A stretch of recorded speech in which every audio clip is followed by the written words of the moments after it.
Episode 6. 2 days. For 2 days, I had avoided him, and I was becoming more nervous every day. I didn't know how to face him after what had happened to me the other day. The altercations with Alejandro had been traumatic in a sense, yes, but I was more embarrassed James had seen it. The memory of how he had wrapped me into his embrace sent a warm sensation through my body. The smell of his earthy cologne stuck in my mind as he had brushed his fingers against my skin. Every bit I loved, and yet I knew I couldn't have him.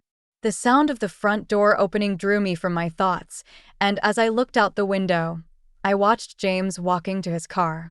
His dark hair was styled to perfection as the three-piece suit clung to his body, showing off the sculpted muscles he hid underneath.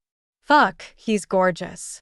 As if he could hear my thoughts, his sunglass-covered eyes looked towards me, and a smile crested his lip as he slowly turned and climbed into his car. Seeing him go was a disappointment, but a breath of relief. As a heavy breath escaped my lips, I closed my eyes, relishing in the fact I had escaped another morning with him. Another morning where awkward silence would fill the space between us, and I would reel over 1,000 words I wanted to say, but didn't have the courage to. Then again, perhaps that was what he wanted. The entire situation was more than confusing, and I had to figure a way to resolve my conflicts. Becca?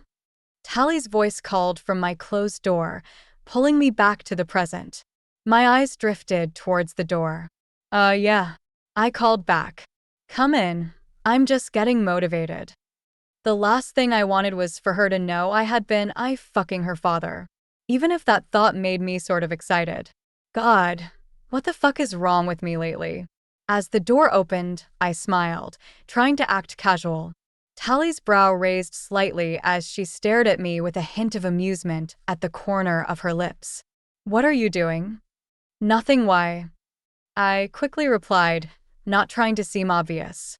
Because you look like a kid who got caught doing something she wasn't supposed to be doing. I mean, I haven't seen you look like that since summer camp.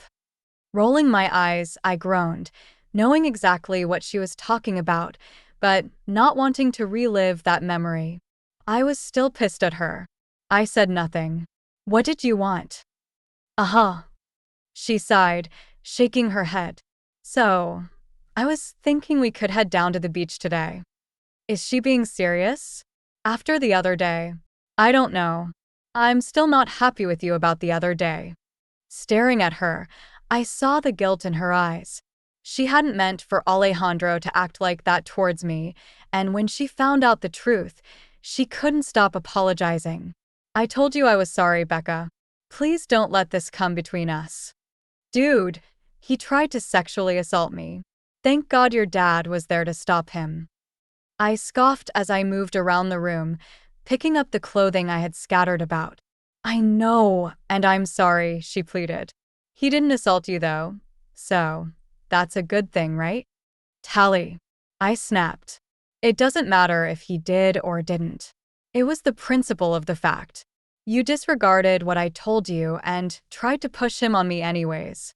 That right there was messed up. You're being overdramatic. Stopping in my tracks, I stared at her with shock. Are you fucking serious right now? Becca. No. I snapped again. Are you being fucking serious right now with that comment? Because the girl I used to know would never act like that. Ever since your parents divorced, you have become another person. Mouth parted and eyes wide, she stared at me, speechless. She knew I was right. There was no arguing what I was saying because she had changed. As her eyes filled with tears, I felt the guilt eat at my heart. How can you say that? Tally, you know it's true. It's not, she sobbed. I'm still the same person I always have been. Why do you think I have changed? Because you have. I scoffed as I crossed my arms over my chest. You literally have become another person. Her father had tried to get her to go see a counselor for years, but pride be damned, she refused, not wanting to taint her high society image. Shaking her head, she refused to believe me. No, I haven't. Please let me prove that to you. Taking a deep breath, I tried to get past her denial. Perhaps we were talking about it now. I would be able to help fix her. Perhaps Tally would wake the fuck up for once. So, the beach. A smile fell across her lips as she nodded. Yeah, will you forgive me and come? Taking a moment to think about it, I sighed with a nod as I went against my better judgment. Fine, we can go. I had a feeling I might regret it later, but then my decisions were never very smart when it came to this girl. I was seriously going to have to learn to say no to her. Squealing with delight over my response, she quickly threw her arms around me and smiled. Yes, get your ass ready. We're leaving in 10. Before I could protest on how long before we were leaving, she was out of my bedroom to get ready herself, while I was left to ponder the conversation in my mind. Perhaps coming back to Miami for the summer wasn't the best of ideas. On one hand, I was dealing with Tally and her lack of common sense, and on the other hand, I was dealing with her father James and the sinful things I wanted him to do to me. If I wasn't careful, I was going to fall down the rabbit hole just like Alice. For hours later, and lots of drinks on the sand, Tally and I stumbled through the front door, laughing at the things we had seen through the day. It was nice to spend time like this with Tally, considering the difference we encountered over the past few years. Especially after the argument she and I had earlier that morning. So, Catherine wants to go shopping after and get a coffee. Are you down to go? Tally stopped at the top of the stairs and stared at me as she swung her car keys around her finger. She didn't need to be driving if she was drinking, but she would not listen to anyone but her father. Unfortunately, he wasn't here. I hesitated, thinking about it. I think I will pass honestly. I want to call my dad and take a shower. You go, though, and have fun. Her eyes seemed to gloss over me for a moment before she shrugged her shoulders and pulled out her phone. All right then. I couldn't help but wonder if she had actually been interested in me coming, but as she walked to her room and changed her clothes, I accepted the fact this was just who Tally was. So much for trying to help her. My stomach rumbled with hunger as I stepped into my room. I hadn't eaten dinner, and the cook, James, was long gone. Take out, it is then, I said to myself as I pulled my phone from my pocket and ordered delivery before making my way towards my dresser in search of more comfortable clothing. All right, I'm out. Tally called to me a few moments later as she walked down the stairs. Call me if you change your mind. Will do. I laughed, rolling my eyes at her behavior. There was no way I was going out anytime soon. The only thing I wanted to do was to let the hot water run across my skin and try to take my mind off of everything that had happened over the past few days. Especially James. Stepping into the shower, I tried to push away the thoughts he created. However, it wasn't as easy as I expected.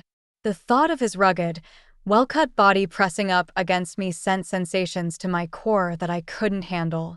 My fingers gently brushed over the sensitive nub between my legs, and with every stroke, it brought me closer to the edge.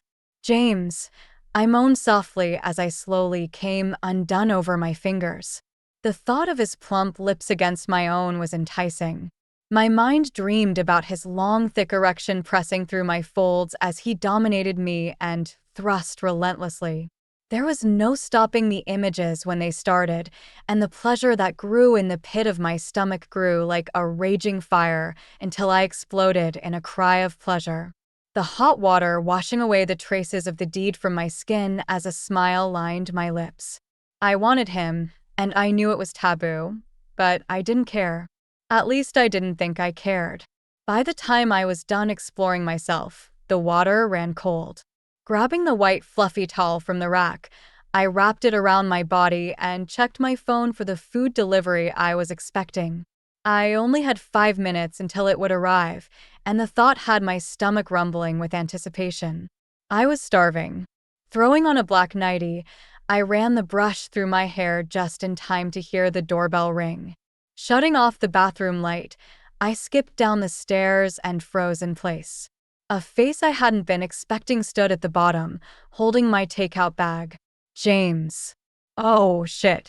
Hungry, he smirked, holding up the bag. Nodding, I took the last few steps down. Yeah, a bit. Hesitation flowed between us as he slowly held out the bag for me to take. But as my fingers reached out, his own brushed against me and a chill ran down my spine. You've been avoiding me, Becca. His words bring me back to reality. I wasn't. I was trying to avoid him, but I didn't want him to think that. Our situation was already awkward, because as much as I wanted to avoid him, I also wanted him to bend me over these stairs and fuck me till I couldn't stand. Both decisions were equally confusing, but if I wasn't careful, lust would get the upper hand. Yes, you were, he laughed. Every time I tried to catch you, you were gone. He took a step closer to me, and I couldn't help but step back. The subtle way his body moved enticed me, and it was more than evident if I didn't check myself, I would become nothing but ridiculous in his presence. What do you want? I whispered, my eyes scanning over him as I watched his white smile brighten the shadowed staircase. Nothing. I was just going to take care of this. Reaching up, he pulled something from a strand of hair hanging by the side of my face before carefully tucking the strand behind my ear. There we go. My breath caught in my throat at the simple action. It was sweet, and yet I felt like he was holding back on something. Thank you. The whispered reply left my lips as his fingers gently lifted my chin, forcing me to look him in the eyes. You never have to thank me, Becca. Anytime you need something, all you have to do is ask. You know where my office is. I will help you in any way you want. The statement felt so sinful, but I felt like I was reading too much into it. He was just being nice. He didn't actually want me, did he? Full story is available at novelpalace.com. Click the link in the comment section to get it free.